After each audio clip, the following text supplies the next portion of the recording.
Mambo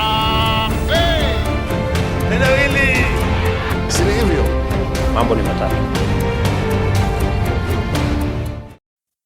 Ladies and gentlemen, good evening and welcome back to our channel once again. I have always opined on this platform on many occasions that in politics we have only two constants: the interest and the betrayal. And that as long as the political interest of the political class can converge, they will always work together.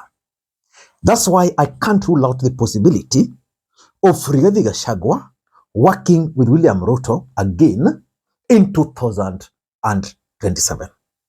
And I can't still rule out the possibility of either Edwin Sifuna or Babu Owino working with William Ruto again.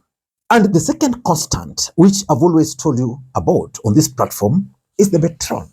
And political betrayal is normally the order of the day in the political game. Today, Gathoni Wamuchomba, the Githunguri member of parliament, betrayed Babu Owino. Wamuchomba betrayed Edwin Sifuna. Wamuchomba betrayed Fred Okengo Matiangi. And should I add that Wamuchomba has betrayed Uhuru Kenyatta? Ladies and gentlemen, I want you guys to listen to Wamuchomba today at State House, because in this video, I want us to understand the political implication that defection of Wamuchomba back to William Ruto's camp actually mean.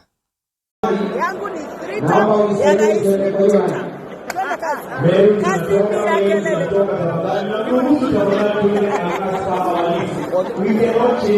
Yeah. I've decided this year I want maendeleo na kazi. Siasa tutapiga baadaye. Na niko nyumbani, niko State House kwa UDA. Ladies and gentlemen, who would have imagined that Gathoni Wamuchomba, who was the main convener of Kenya Moja political formation, would today be singing William Ruto to term? Who would have imagined? In this video, I want us to understand the political implication of that move. Before we do that, for those who are watching this channel for the first time, please take a second or two, click the subscribe button so that next time we produce a video like this, YouTube will automatically notify you. And to the subscribers, I want to continue thanking you guys for your continued support, because without that support, this channel cannot be where it is. Ladies and gentlemen, I want to be very brief, because in my next video, I want to talk about Mama Ida's acceptance of the job which President William Samoei Arap Ruto offered to her. But first of all, the first political implication of the move by Gathoni Wamuchomba is that Rigathi Gachagua is being vindicated.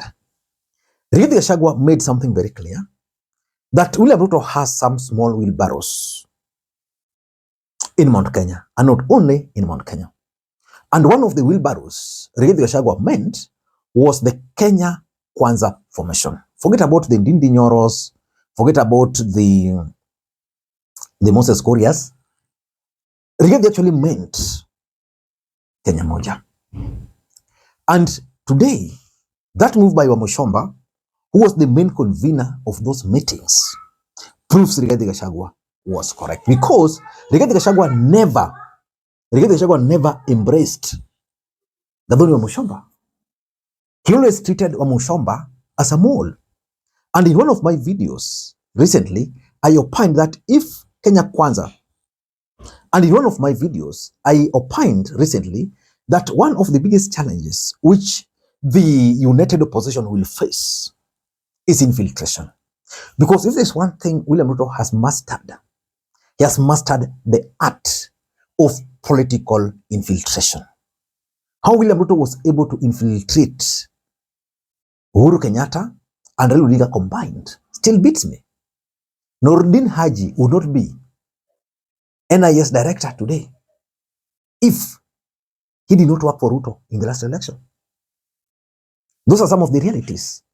There are several individuals like Monica Juma who William Ruto planted right in the center of Azimio campaigns. Now tell me, if he could do that to Uhuru and Raila, what about Gachagua? What about Kalonzo? What about Fred Matiangi? But I think Rigathi Gachagua has a bit of intelligence, and that's why he never really embraced Wamuchomba. Remember, Wamuchomba was one of the few MPs from the mountain who cried literally when Rigathi was impeached. But despite that, Rigathi never embraced her. Why? Everybody has their home. The deputy president comes from Mount Kenya, and every good thing starts from Jerusalem. Even Jesus had to start his good work from Jerusalem. We are the Jerusalem. That's number one. Number two, I think if this, number two, I think Babu Owino and Edwin Sifuna will now be forced to go back to the drawing board. There's always been this narrative that they were being sponsored by the former president, Uhuru Kenyatta. And they are opposed to broad-based government. Yesterday, Mama Ida Odinga accepted job offered by President Ruto. Yesterday. That dealt a major blow to them. Because Mama Ida will now start singing William Ruto's. I mean, there's no way you can expect Mama Ida to stand on a podium and start talking bad against William Ruto's government. So that was a blow yesterday. Today, one of the main conveners of their meetings, Gathoni Wamuchomba, has joined Ruto. So what will they tell their supporters? They've actually been betrayed, which means they're just working without clear plan. They're working without conviction. They don't have proper ideology. Their supporters are driven by other factors, not ideology. Because if they were driven by ideology, you'll not be seeing Gathoni Wamuchomba in their meetings as the convener, then the next day, ametoroka. Number three, that move is going to have a major political implication on Fred Okengo Matiangi's game plan for 2027. And I can tell you, Gathoni Wamuchomba, if indeed William Ruto planted her in Kenya Moja, he also planted her in Fred Matiangi's circles. Because the person who used to receive Matiangi from Mount Kenya, elected MP, was who? Gathoni Wamuchomba. I think she even hosted Matiangi. Matiangi even hosted her down there. Which means she was able to sit right inside some of the strategy meetings by Matiangi. So if he was planted there, I can assure you, William Ruto got everything he wanted from Fred Matiangi's game plan. Or can I just say, she was planted there and she will now sell out Fred Okengo Matiangi's game plan for 2027. And let us look at UDA as a political party, which is my fourth point.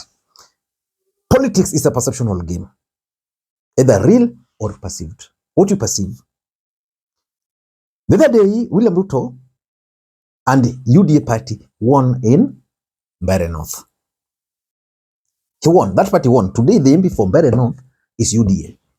And the question which most Kenyans have been asking, and some of you don't want me to ask, but let me ask it again. Is Mount Kenya 2-term or Mount Kenya 1-term? Online, you'll get 1-term. Offline, you'll get 2-term.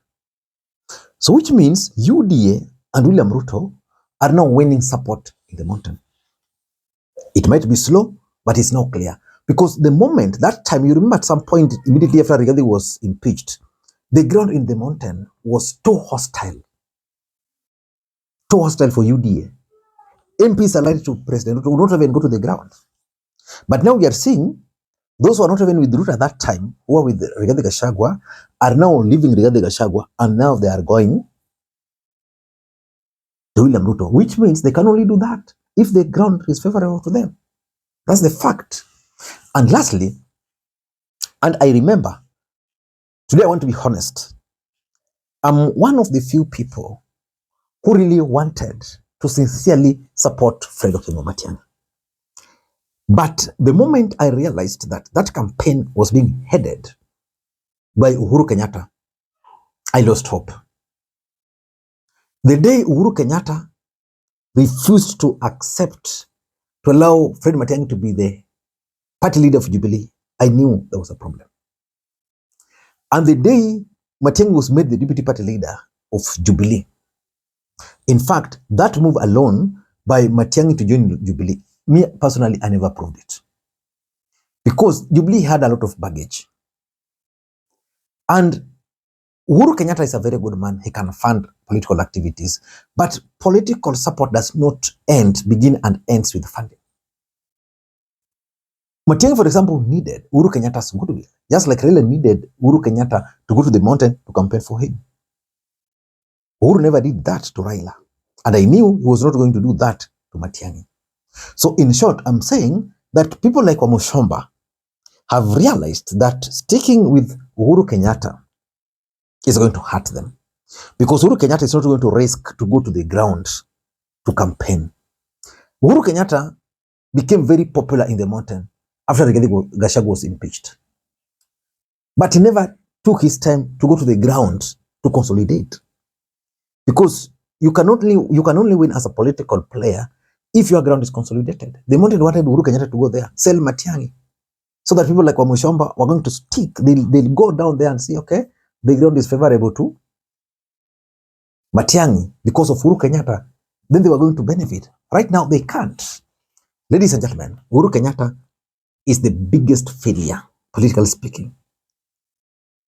And that's why they are leaving. I don't know what you think. That's my take. Until next time, this is Lima Bye-bye.